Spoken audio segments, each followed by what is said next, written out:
Hi, welcome back to the GTA project. In this episode I'm going to be ripping off the front bumper to have a look at the radiator and get another one fitted. So I hope you enjoy it.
Very unusual one, none of the bolts snapped while I was removing it.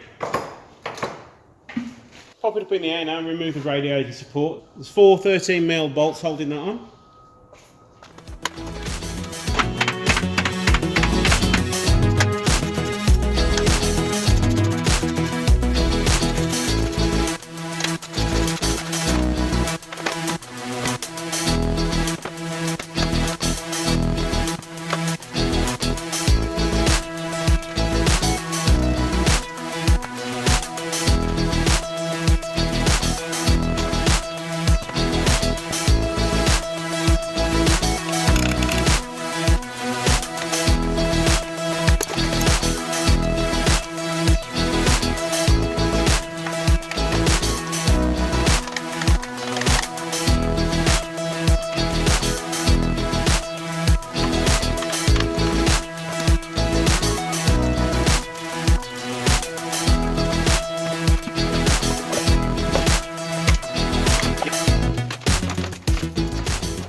Okay, right, yeah, this is the damage on it. That was wedged between the radiator and the vibrations of the fan was making it do that.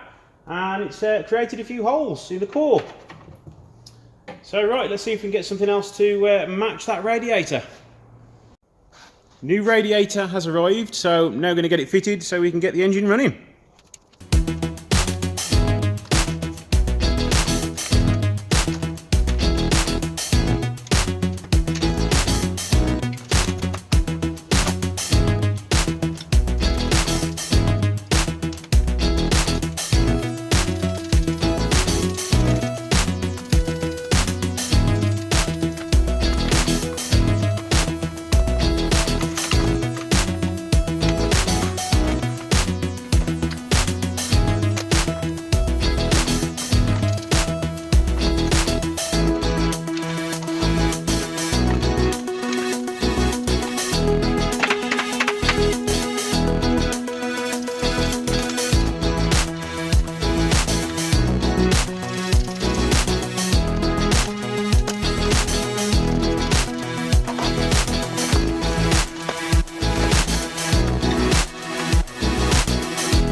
Okay, right, radiator's all hooked up now, so let's pop some water in and make sure it doesn't leak.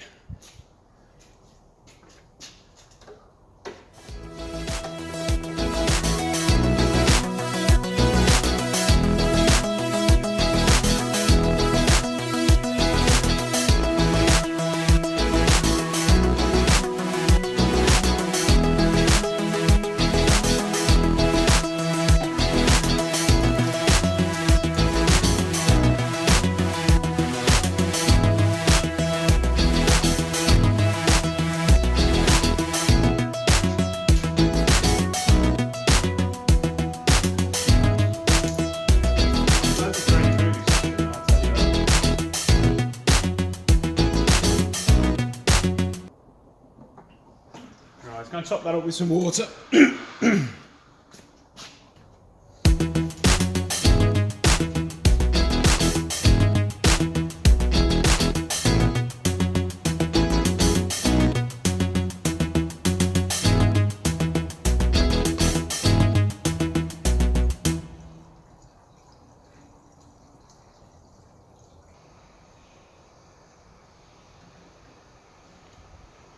Don't worry, I will be checking the mixture strength once it's been running for a bit.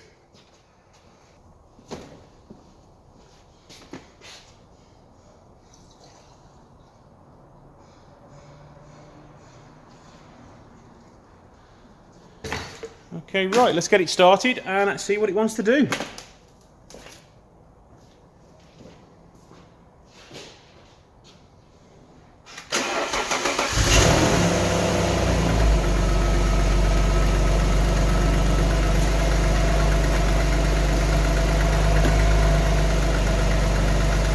Well, it's not peeing out water yet, so that's a good sign. Engine sounds pretty good. I do hear a little bit of a knock, but that's probably just because the engine's really cold.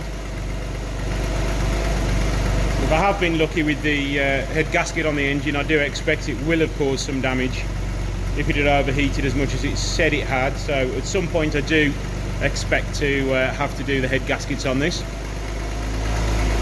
So let's jump cut 20 minutes for it to warm up. While that warms up, I might as well change the fog light over.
There we go, only 99 more jobs left to do now.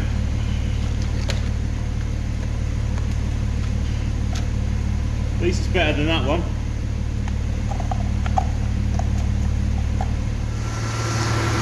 Okay, cooling fan has kicked in and turned off a few times now, so everything seems okay. Not too much pressure building up in the cooling system. You can still press those down quite easily. I do imagine there's probably still some air in the system. But everything's sounding good, there's no knocking, there's no mixing of fluids. So we're all okay at the moment. I will put the front bumper back on now while it carries on running, and then we can take it for a test drive.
Temperature's holding nicely at least. Engine's nice and smooth. Clutch is nice and smooth. So we're doing quite well so far.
All gears are working okay, can't hear any whining from the gearbox.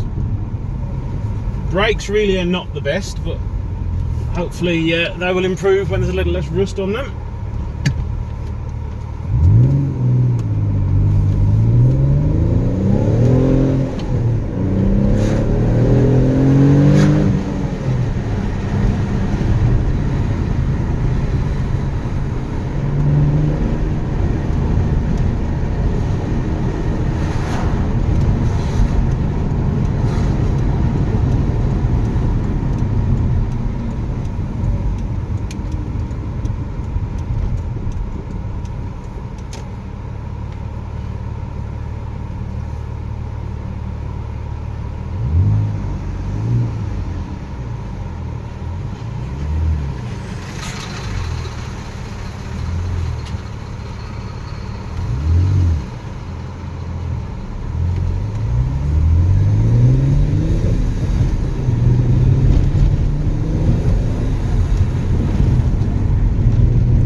Engine temperature staying pretty much where it should. It's quite a warm day today. It has been sitting idling. So yeah, that's about where I'd expect it to. When the fan cuts in, it goes right down to just below 90. So pretty happy with that. I will check the system for pressure again in a minute. I do need to still sort the airbag light, so we might have a look at doing that today as well. But yeah, really happy with it. Drives very nice. Brakes do need sorting, but then again, they are the 305s. And they were never the best, so I may be looking out for a brake upgrade eventually. But yeah, that is pretty good. Okay, just going to try and work out why the airbag light is on.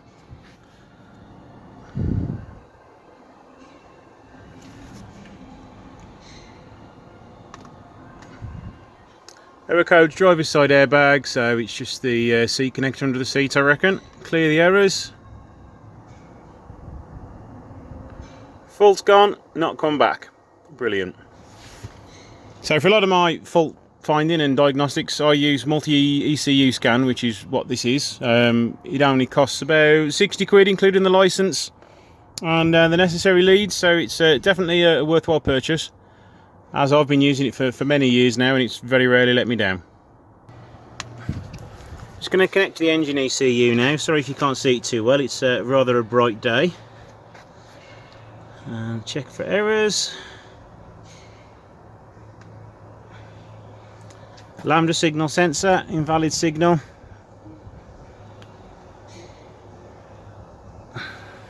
So that's going to be something to watch out for. The engine warning light's not on. So worst case is it just needs a new O2 sensor. The very worst case, another catalytic converter, but I've got about 3 of those in stock. start it up now. It's not instantly come back, so it's not a dead connector. So yeah, all good.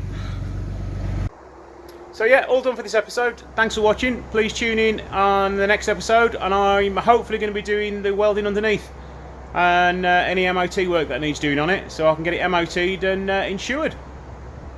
So yeah, thanks for watching. Please like and subscribe, and I'll see you in the next video.